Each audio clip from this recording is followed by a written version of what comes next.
and welcome to my audio short story channel.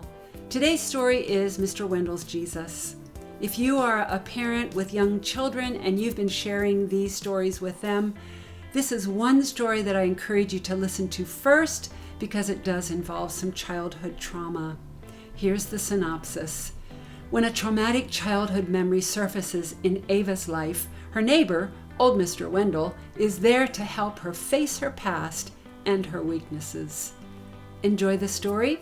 I'll see you at the end, and tune in next week when I share insights about today's story.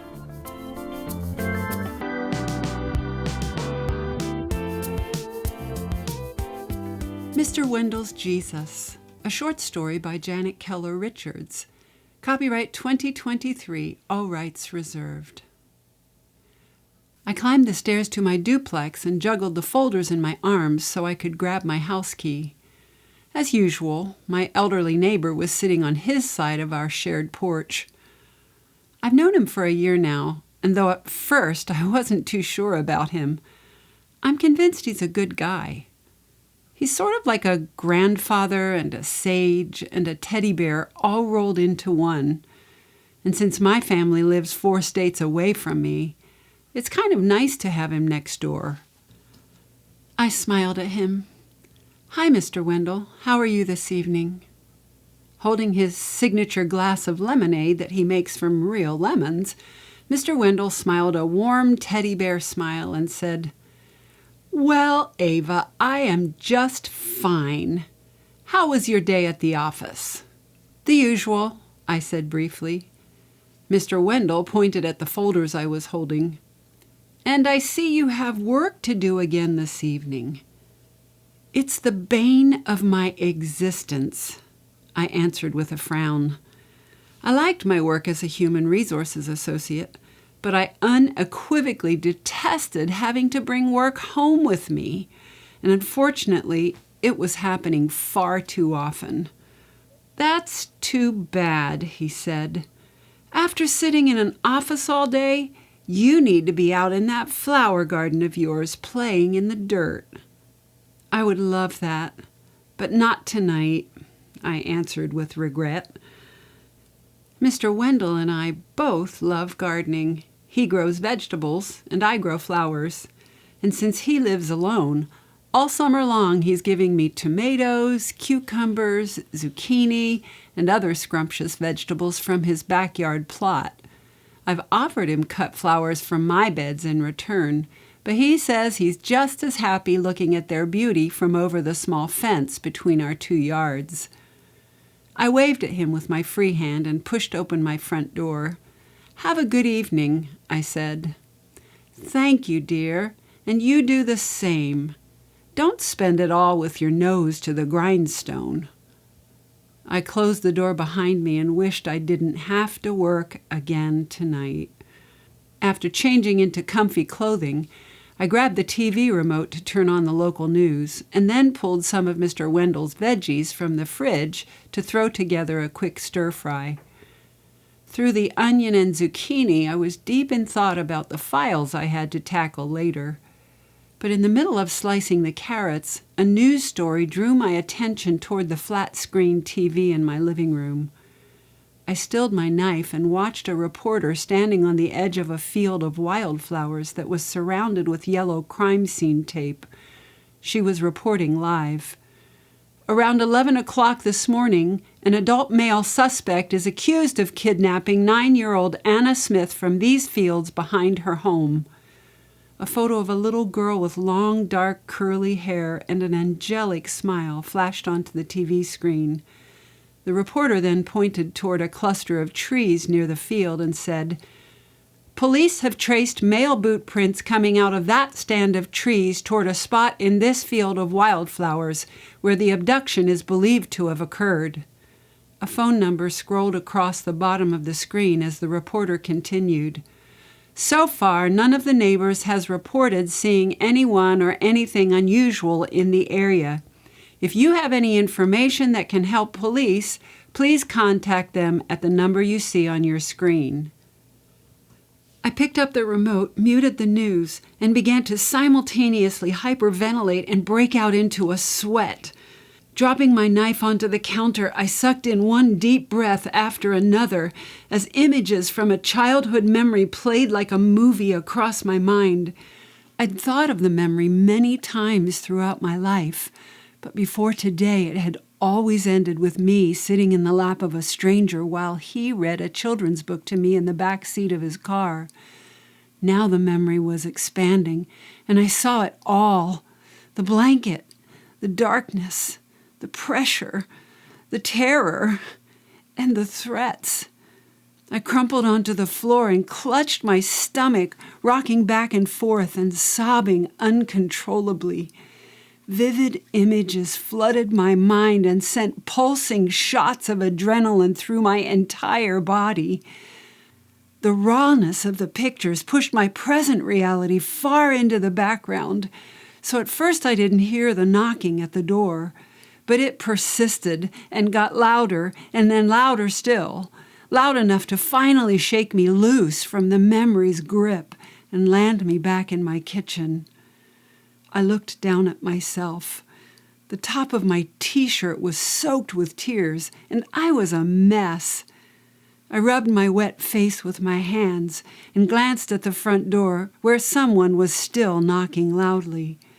Through the frosted window glass, I could see the physique of Mr. Wendell, and I knew if I didn't answer, he would continue making that awful racket.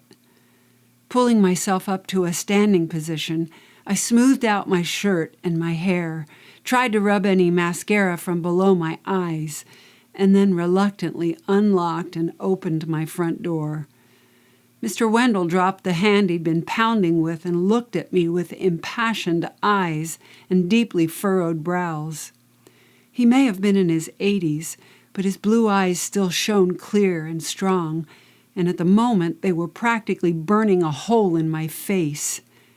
"Ava, are you all right?" I lowered my eyes. "Yes, Mr. Wendell, thank you. I'll be fine." With his salt and pepper-colored eyebrows raised in disbelief, he said, "You didn't sound so fine from what I was hearing a few moments ago." I wasn't ready to talk about what I'd just experienced, so I told him, "I had some bad news, but I'll be fine." He tilted his head, his eyes still trained on my face as if he didn't quite believe me. "Is there anything you want to talk about?" "Thank you for caring," I said honestly. "Really, I'm good." For a few seconds he just stood there, looking down at the porch, and then at me, and then at the porch again. He finally said hesitantly, "Well, if there is anything at all I can do for you, please knock on my door." And then he added, "You promise you'll be all right?" I forced a smile and assured him I would be okay. As he left, I closed and locked the door and then leaned against the wall beside the entryway. I had several thoughts pulling at me at once. First, my insides felt like they'd been run through a paper shredder, and I was suddenly exhausted. Second, there was no way I was up to doing office work this evening, and nothing this side of the Mississippi River was going to change that. Third, I'd lost my appetite, and even Mr. Wendell's fresh veggies wouldn't bring it back. I pulled away from the wall, forced myself to put the veggies in the fridge, and headed to bed. Everything would have to wait until tomorrow. In the morning, there was still a big lead weight in my stomach. Somehow I managed to get up and drag myself to the coffee maker in the kitchen.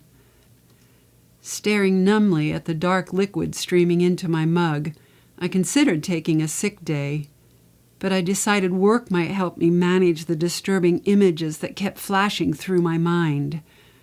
As I picked up my coffee cup, I willed the images into a mental folder until I could figure out what to do with them. I always showed up early for work so I could chat for a few minutes with my closest friend and coworker, Jamie Ross.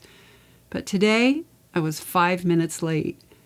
My boss, Mr. Donovan, never arrived before 10 at the earliest, so he would never know about those lost 5 minutes. And he was the one always piling on the extra work I did each evening. Those 5 late minutes were nothing compared to all the hours I'd already given to the cause. Jamie leaned against the frame of my cubicle and said, "Good morning, Ava." "Hi," I said with a thick voice that came out sounding like a baritone horn instead of like me. "Oh, sounds like you had a rough night." I nodded and cleared my throat. "You could say that.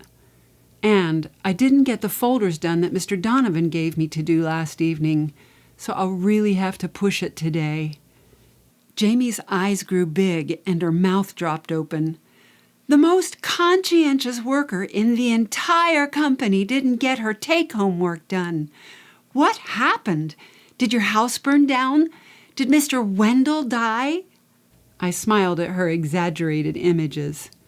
"None of the above." "Are you sick?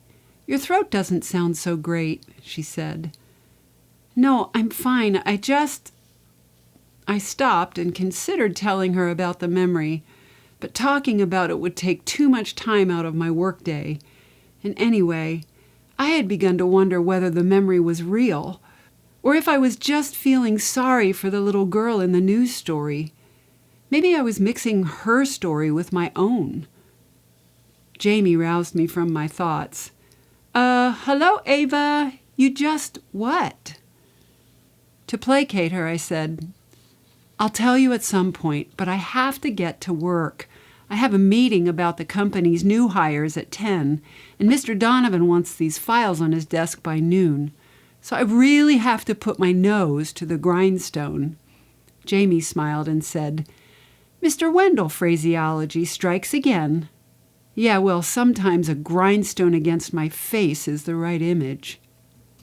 Folding her arms across her chest, Jamie said, "You know you can do something about that.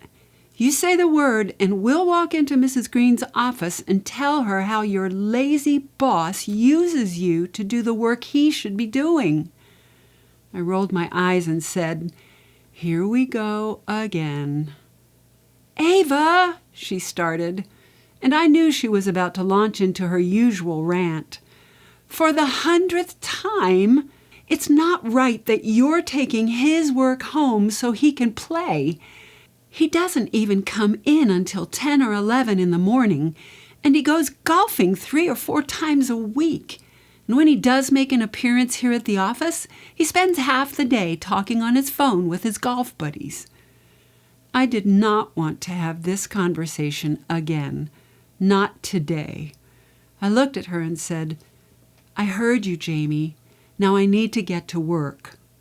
Unfolding her arms and pinching her lips together in frustration, she turned to go without saying a word. "Don't go away mad," I said. She stopped and turned back, and her lips smiled, but her eyes were serious. "I'm not mad. I just hate that he uses you, and I don't understand why you won't do anything about it." "I can't risk getting fired," I said with exasperation. Before Jamie could continue with her "you won't get fired" speech, the one where she tells me I have enough grievances to get him fired and not the other way around, I said, "Look, you're married and you have a husband and kids, so of course you can't take work home with you. I'm single and I have no excuse. I have no valid reason to say no." Throwing her hands into the air, Jamie said, "Ava, listen to yourself. You love your garden. You love to take cooking classes. You love to jog. You have every right to have a life like everyone else. He's not going to fire you. Why can't you just say no to him?" I had no idea why saying no was so hard for me, so I just shrugged and said, "I don't know." Jamie looked at me like she was processing my response, and then flashed me a conciliatory smile. "Well, that's the first time you've ever admitted you can't say no. That's progress." She pushed off the cubicle wall where she'd been leaning and moved into the aisle. "Okay, I know you need to get to work. I'll see you at lunch and we'll talk more." I watched her walk away. Even if Jamie's blunt honesty was sometimes aggravating, she was a true friend. I turned and put my nose to Mr. Wendell's proverbial grindstone. All day long the memory tried to walk itself out of the mental drawer where I'd filed it, but I kept putting it back and did everything I could to work harder and faster. At lunch, Jamie tried to bring it up, but I jokingly told her to talk to the hand I was holding in front of her face. She got the message and dropped the subject. I was so glad it was Friday. The online weather report was predicting a sunny Saturday in the mid-70s, and I was looking forward to weeding my flower beds, which I hadn't done for more than a week. I loved the therapy of gardening. The images were there again. First the wildflowers in the news story, and then the car, and the stranger, and the blanket, and the darkness. I glanced at the clock on my computer and shoved the images back in their file. Only 2 more hours. I could make it that far, and then it was the weekend. If all went well, I'd be completely caught up by the end of the day, and my weekend would be work-free. I was focused on the information I was entering into my computer, so I never noticed Mr. Donovan approaching me from behind. He cleared his throat. I jumped in surprise and turned my head to see him standing next to my cubicle. "Hello, Ava. I didn't mean to scare you." "Hello, Mr. Donovan." I noticed the folders in his hand. "I'd like you to quantify the information in these folders for a meeting I have on Monday at noon. Please have the report on my desk by 10 a.m. on Monday." Whenever Mr. Donovan asked me to do something, I always felt anxiety pump through my whole body. It was no different this time. Worry started filling my chest with pressure, and then it rose higher to smother my brain. I was freaking out again. He was still holding the folders, waiting for me to take them. Even though I was in a panic, I forced myself to try and say no. Mr. Donovan, I won't be able to finish that before I leave today, and there's probably not enough time on Monday before your meeting to get it done." He looked annoyed at my feeble protest and shrugged his shoulders as if the solution was obvious. "Well then, Ava, I guess you'll just have to take it home over the weekend, won't you?" "Sure, Mr. Donovan, I'll do that. I'll have it on your desk by 10 on Monday." I took the folders from his hand. He turned and walked away and called back over his shoulder, "Have a good weekend." Ugh! I was so upset at myself. Jamie was right. I couldn't say no. I shook my head in disgust and opened the folders to see how much work I'd just agreed to do. It looked like I could knock it out in 4 or 5 hours. Even though I felt gross about the way I'd handled things, it was a small consolation to know I would still have some free time over the weekend. On the way home from work, I stopped and ordered takeout from the Mexican food truck near the plaza. I decided on the spur of the moment to order a second meal for Mr. Wendell. I'd never done that before, but I needed a distraction, and I knew I could easily get Mr. Wendell to chat about gardening. When I got home, he was sitting in his rocking chair, smiling at me and holding up 2 glasses of his homemade lemonade. I laughed and held up my 2 bags of takeout. "We're on the same page, Mr. Wendell. I brought takeout for both of us. Do you like chicken tacos?" He set the lemonade glasses on the little table between his 2 porch rockers. "When it comes to food, I love almost anything," he said enthusiastically. "Chicken tacos will do just fine." I took my things inside and grabbed plates for both of us.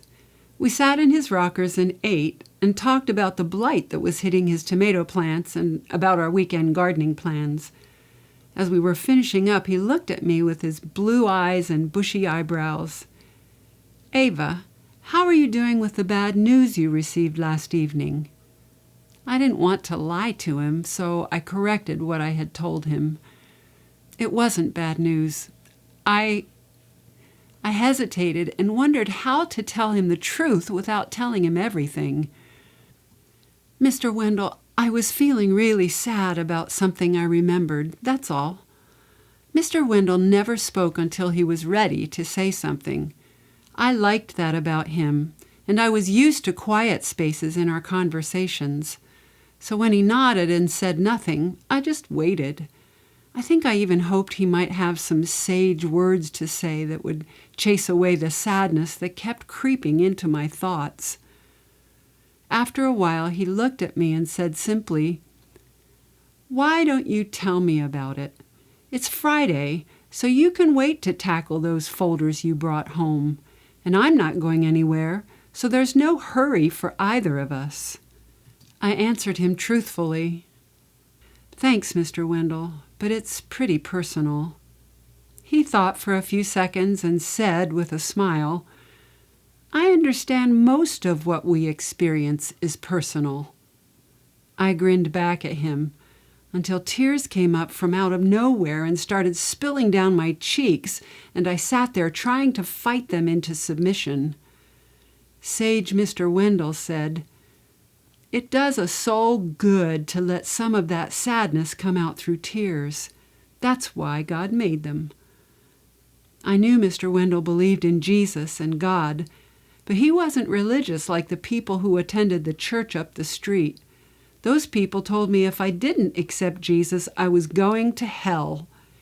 I knew I was bad enough to go to hell, so it wasn't their words that bothered me. They just didn't seem like happy people, and their God didn't seem very happy either.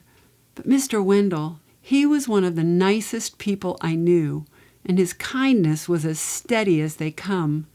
His version of God was a lot like him, or maybe it was the other way around. We sat in silence. By now, the memory had surfaced and taken charge of me again. Though it wasn't ripping apart my insides this time, no matter how I tried, I couldn't seem to stuff it back in its file. Mr. Wendell handed me clean napkins from his take-out bag, and I used them to wipe away the tears that wouldn't stop flowing. And then, for some reason, I just started spilling everything to him. I told him the entire memory, and that I'd only ever recalled the first part of it until yesterday, when I'd seen the news report about the little girl. When I finished, I asked, "Why am I just remembering it all now? Or am I making it all up?" He rocked and quietly pondered. After a few minutes, he looked my way and said, "I'm no counselor, but I think that memory was there on the inside of you, and the news story brought it to the surface." I couldn't speak because of a lump that was forming in my throat, so I just nodded until I was finally able to say, "That's what I think too." I felt bad for being such a downer. "I'm sorry for telling you all this," I said apologetically. His response was instant. "Ava, we all have a story that needs to be told." I forced a smile. "Thank you, Mr. Wendell. You're very kind." And then I wondered about his story. "You have a story too?" He nodded, and his eyes focused on a spot on the porch, while his thoughts roamed toward his story. Folding a napkin absent-mindedly, he said, "Growing up, I had a brother who was 7 years my senior, and for some reason, he took a disliking to my existence. So whenever our father wasn't around, he'd beat me up, and then threatened to do even worse things to me if I ever told anyone." Mr. Wendell raised his eyes and turned them toward me. I took his regular beatings and wondered what was wrong with me that made me deserve them. When I grew older, Jesus showed me I was just a child, and children aren't able to reason, so they often assume the bad things that happen are their fault. But that couldn't have been further from the truth. It wasn't my fault. I sat listening. I wanted to ask Mr. Wendell where his Jesus was when his brother was beating him up. But that seemed far too personal. So instead I said, Jamie says I let my boss walk all over me. You know, with all the folders he gives me to bring home. She doesn't understand why I can't say no to him. In that usual way of his, Mr. Wendell said nothing for a while. When he was ready to speak, he tilted his head and met my eyes with a pensive gaze. When was the first time you stopped being able to say no to people? I thought that was an odd question, but I shrugged and answered him. I have no clue. I think I've always felt like I can't say no to people. Even as I said it, I felt guilty for being such a wimp. He sat front, put down the glass of lemonade in his hand, and said gently, maybe it was when little Ava couldn't say no to her perpetrator because he was bigger than she was. His words caught me completely by surprise, and I choked on the lump that had returned to my throat. He was absolutely right. That was the day I learned it was impossible to say no. I felt so humiliated for crying in front of Mr. Wendell, but he just kept saying, "It's all right. Let it out. You'll feel so much better." When things calmed down after a minute or two, I avoided looking at him. We sat in silence. I noticed I did feel a little better, just as Mr. Wendell had promised. I finally glanced in his direction. The softest eyes were looking back at me. I wanted to ask him the question I'd thought of earlier, except, in all honesty, it had never been about Mr. Wendell's brother. I really wanted to know the answer for my own story. I looked over at him and asked, "Where was Jesus when that man harmed me?" This time Mr. Wendell's silent space stretched out and laid there for a while, like a sleeping dog tuckered out by a hard run. The longer he sat with his eyes closed, the more intense his facial expression became, until finally he opened his eyes and his mouth and released all the earnestness that had built up inside. He said to me, "Jesus was shouting loudly, telling that man not to do what he was intending, pleading with him to stop. He was shouting it over and over again." Once again, Mr. Wendell's answer had caught me by surprise. I had only one response, which I asked almost too softly to be heard. "Then why didn't the man stop?" He answered me with the same earnestness as before. "Because God gives us humans the freedom to choose whether or not we'll listen to him." More tears came, and I didn't try to stop them. If Jesus was anything like Mr. Wendell made him out to be, I knew he would have done exactly what Mr. Wendell described. He would have shouted loudly at that stranger to stop. "He can make it up to you, Ava," Mr. Wendell said. "Jesus can heal that little girl's pain." I nodded at my neighbor but said nothing. I think he knew I'd had enough of heavy topics for one day because he changed the subject. "Thank you so much for the tacos. They were absolutely delicious. And the next takeout dinner on the porch is on me." I smiled a tired smile. "Okay, Mr. Wendell, you place the order and I'll pick it up." "Now don't go thinking I'm feeble just because I'm old," he chided. "I know how to have food delivered right to my doorstep." He grinned and then got serious again and focused on me with his strong blue eyes. "You're a good person, Ava. It's time you believed in yourself." "Thank you, Mr. Wendell. Coming from you, that means a lot." My weekend went much better than expected. I even had time for some flower bed therapy. And in case he was as kind as Mr. Wendell had portrayed him to be, I said a prayer to his Jesus to ask for help with Mr. Donovan. On Monday morning, I put the folders on my boss's desk and then went to my cubicle and sat down. I was only there for a minute when I heard, "Good morning, Ava." Jamie was rounding the corner for our usual morning hellos. "Hi," I said cheerfully. "Well, it sounds like you had a good weekend," she said. "Yeah, I did. How was yours?" She sighed. "I was running back and forth between Brad's baseball tournament and the kids' soccer practices for most of the weekend." "Sounds fun?" I said, more like a question than a statement. "It was," Jamie said. "Just busy." Changing the subject, I said, "So I might need your help today." "For what?" she responded curiously. I told her my plan and that I couldn't do it without her. When she heard what I was up to, she said way too loudly, "I am so proud of you." I looked around and said, "Shh." "Oh, sorry, that was a little loud, wasn't it?" She hugged me. "But really, I'm proud of you." I waited on pins and needles all day long and forced myself to focus on work. I was especially vigilant for the moment when Mr. Donovan approached my cubicle. At 3:45, I saw him walk out of his office. He was carrying folders in his hands and heading in my direction. I stood up and looked for Jamie. She'd seen him too and was walking toward me. They both arrived at my cubicle at the same time. Mr. Donovan looked a bit surprised to see Jamie standing there, but continued with his usual, "Hello, Ava." I could feel myself starting to panic as the pressure in my chest and head mounted. But knowing Jamie was nearby and that I didn't have to do it on my own helped me stay in the moment.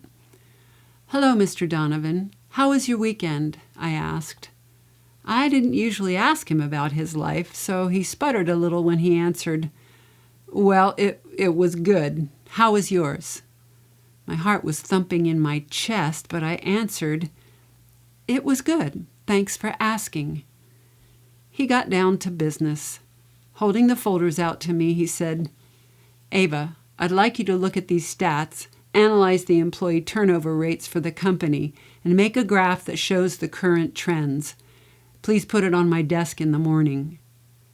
I so wanted to get this conversation right. Jamie had coached me, but with all the internal synapses and nerves that were misfiring at the moment, I was having trouble remembering what to say. I forged ahead anyway. "Mr. Donovan, I can do this for you during work hours, but I won't be able to take any work home with me this evening, or any other evening, from now on." I looked at Jamie, and she smiled and gave me a nod of affirmation. With that same annoyance that showed up whenever I tried to confront him, Mr. Donovan said, "If you can't do the work, Ava, then I'll need to hire someone who can." My internal panic increased, and I looked at Jamie at a loss for words. I couldn't afford to get fired. With an edge to her voice, Jamie spoke up. "Mr. Donovan, when is the last time you took work home with you in the evening? And why in the world would you assume Ava should take work home with her every evening? She said she can do the work, but to ask her to take it home is just not fair to her."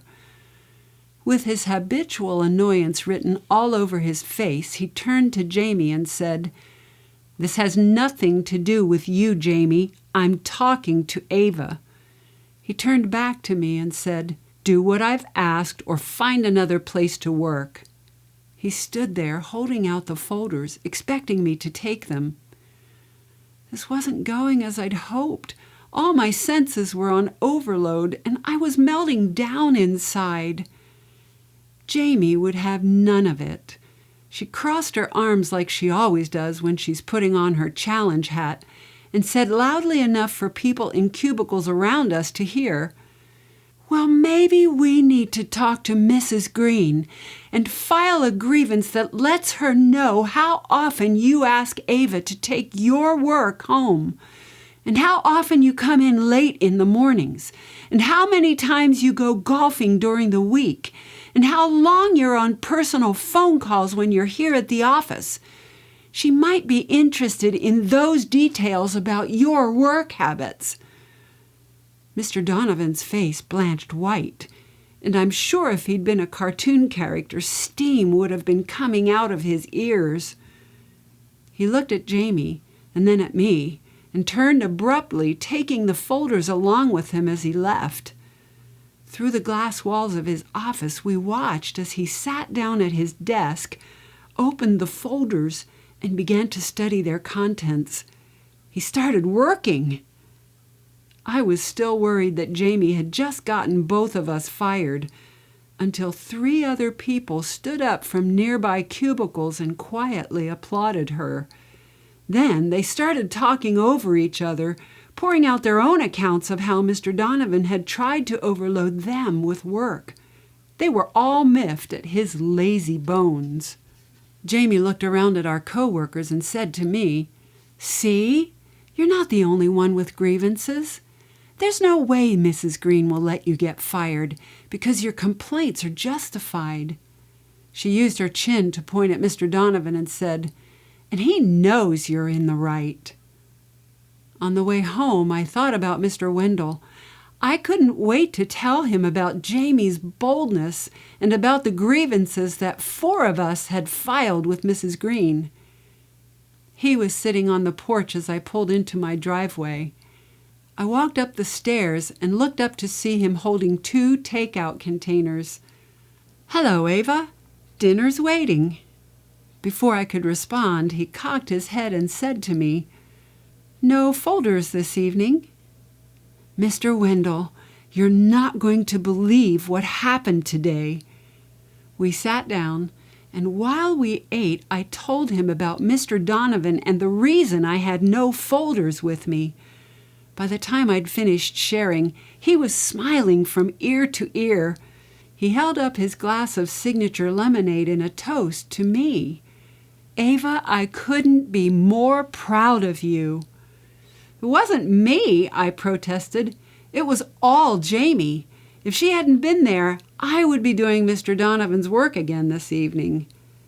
Mr. Wendell lowered his glass and leaned toward me, his eyes glowing with a sort of grandfatherly pride. "But you asked for help." I hesitated for a few seconds and then said self-consciously, "I also asked your Jesus for help." His eyebrows shot up like he was both surprised and pleased. "You did?" I nodded. While I was weeding on Saturday, I said a prayer to him. Mr. Wendell sat back and rocked and said, "Jesus is wise. He knew you would need to lean on Jamie's boldness until you can learn to say no for yourself." I hadn't thought about Jamie's fearlessness being an answer to my prayer. I looked over at my sage neighbor. "You're pretty wise too, Mr. Wendell." He smiled and rocked and said softly, "Ava, I know you think Jesus is just for me, but he's for everyone, including you." I'd never before considered the possibility that Jesus would be for me like he is for Mr. Wendell. Suddenly I felt shy, so I closed my eyes. Talking quietly to Mr. Wendell's Jesus, I told him I would like to know him the way Mr. Wendell knows him, and then thanked him for giving me such a good neighbor. I shot a glance at the old man. His eyes were closed and his face was enveloped in a smile.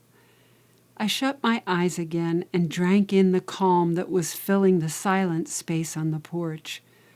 And somehow, I knew Mr. Wendell's Jesus was already beginning to answer me. Thank you so much for listening. I trust you enjoyed this story. Of course, I'm always interested in what you have to say about it, so please leave a comment below. And join me next week when I share about today's story, where the idea came from, how it applies to life, and how it builds hope, etc. Also, in the description below, you will find a link to the written form of today's story, as well as information about my allegorical novel and other books I've written. And finally, as you can imagine, it does take time to write, edit, and record these stories. If you enjoy them, please consider supporting their creation with a one-time thanks. I will see you next week, and until then, I hope you have a great week.